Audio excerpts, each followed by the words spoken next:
I'm Marisa Blackwood, and this case is going to be a controversial one.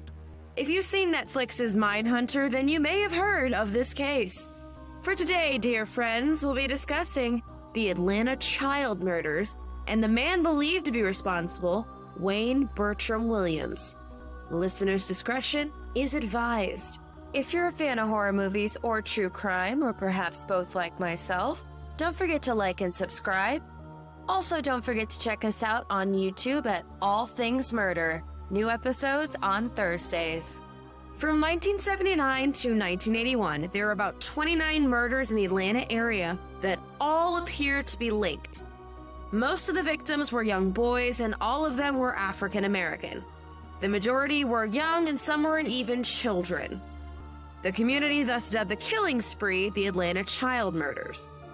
In 1981, a man named Wayne Williams, who was portrayed in the second season of Netflix's Mindhunter, was arrested for the murder of 2 young men in Atlanta.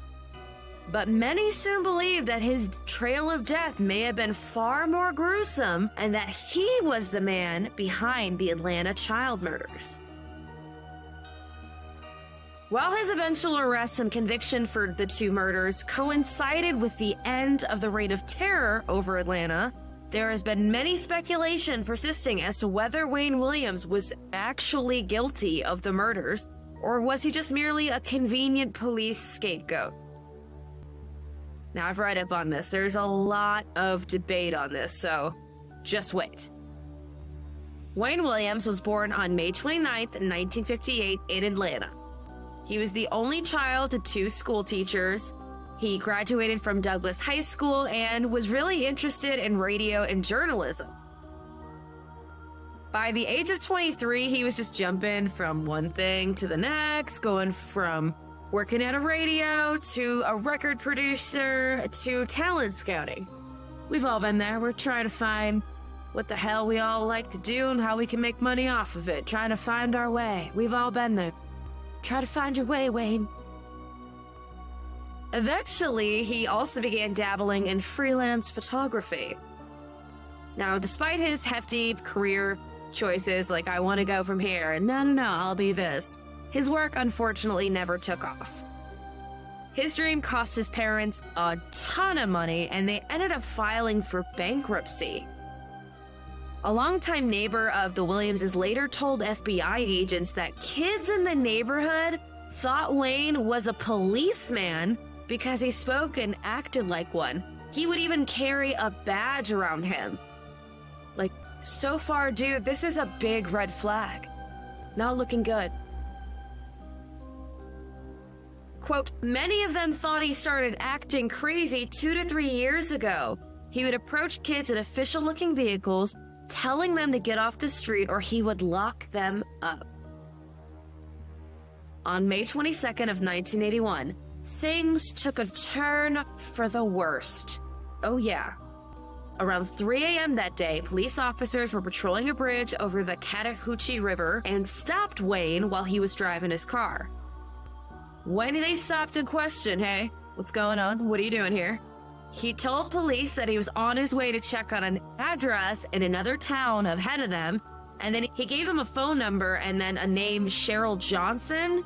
Like, oh, I'm meeting up with the singer. I have an audition with her. Oh, let me go, officers. However, both the phone number he gave police and this singer, Cheryl Johnson, turned out to be fictitious. They are not real. So, strike 2, really not looking good for you. 2 days later, the dead body of a Nathaniel Carter, who was 27, was discovered downstream nearby where police had stopped and questioned Wayne. Wayne, what are you doing, man? This is not looking good. It was believed to be linked to the string of homicides that were also terrorizing the city. So Wayne Williams officially became a suspect in the Atlanta child murders. The first victims of the Atlanta child murders were 2 boys, one 14, the other 13, both of whom disappeared within 3 days of each other. Both were found dead on the side of the road beside each other on July 28th of 1979.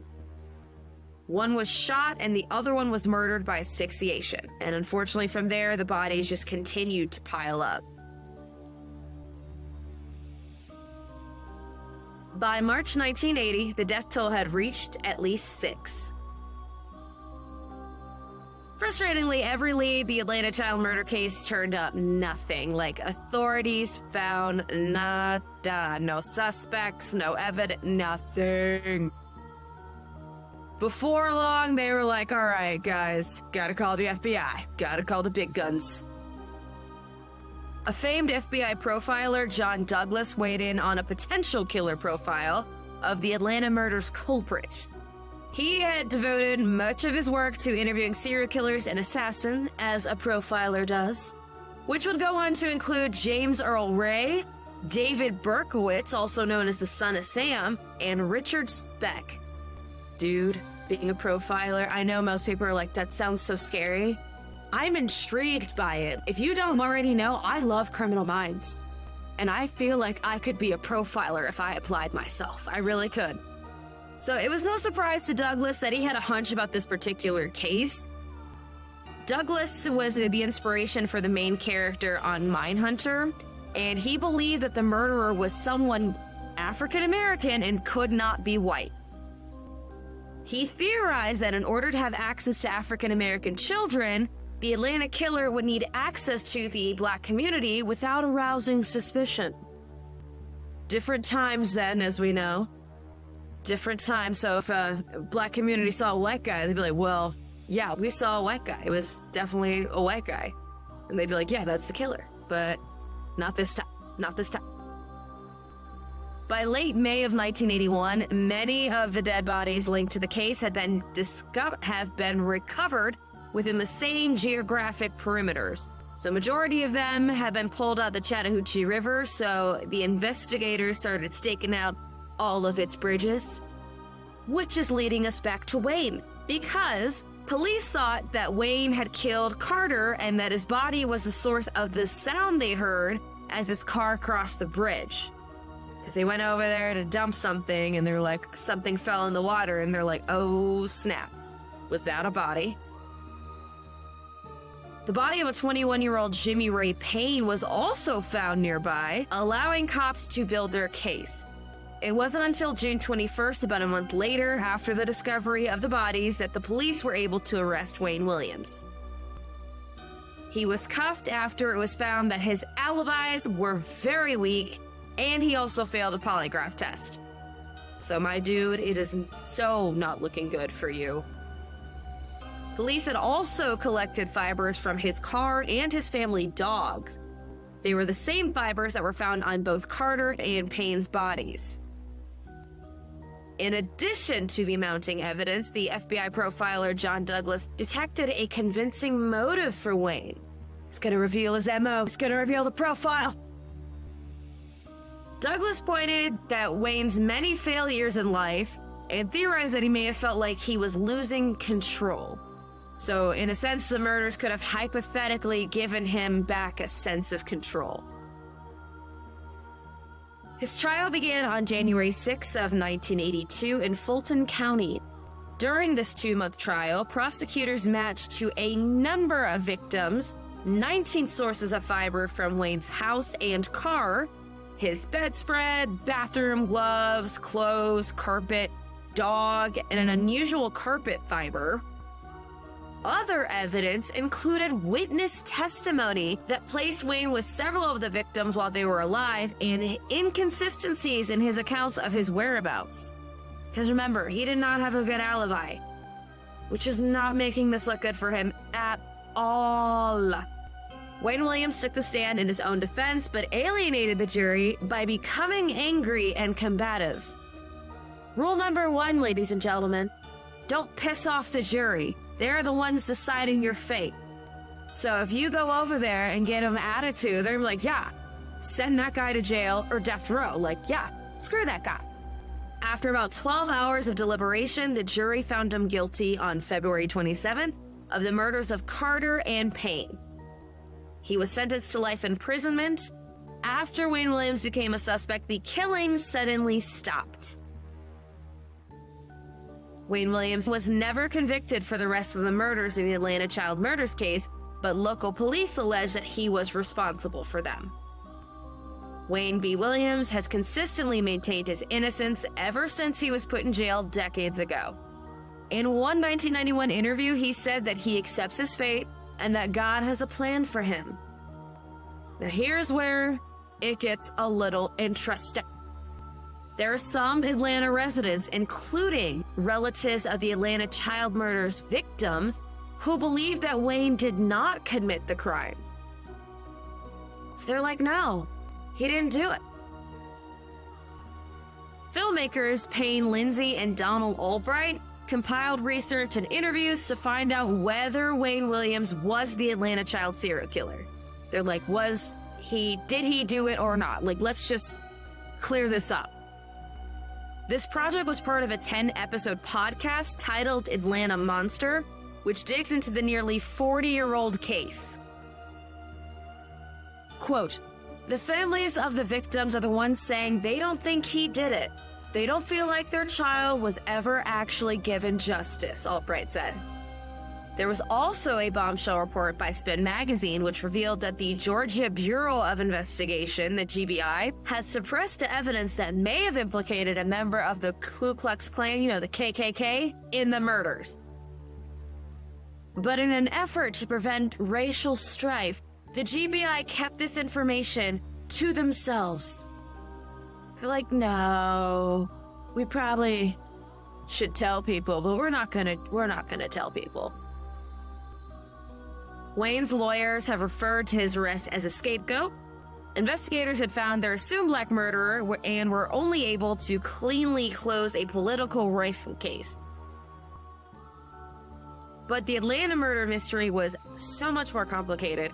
In 2010, by DNA forensics, which strengthened the original case, obviously with modern-day testing on the hairs found originally at the scene. So just to prove a point, since they wanted to go back to court, they retested it since they didn't have the DNA testing that we have now, and it still said, yeah, it was him.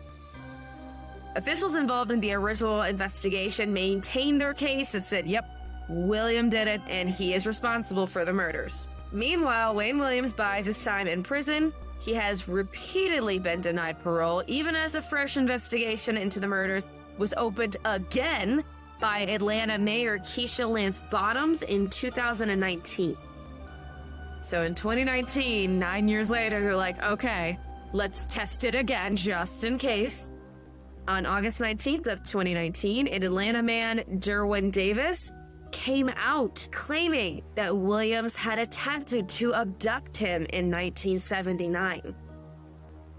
So they redid that entire investigation, and I have researched it. I have not seen one article about the results. I think they basically were like, yeah, same stuff. He did it. But as the case was being reopened again, as a witness, actually 2 people came forward and said that he tried to take them as children and abduct them. So, a spokesperson for the parole board stated that Williams' next date of parole consideration is November of 2027, the furthest date that the board is allowed to push it to now.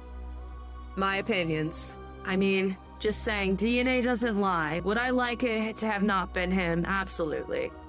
Obviously, racial injustice is just terrible and it's awful to hear. But, I mean, DNA doesn't lie. And they tried this not once, but twice with the DNA, try to give him a fighting chance. I will say this, he's not responsible for all of them. Let me say that. Because I did some research here, and there are a few girls that were murdered in the Atlanta child murders as well. And yeah, I definitely believe the KKK could have been involved in those.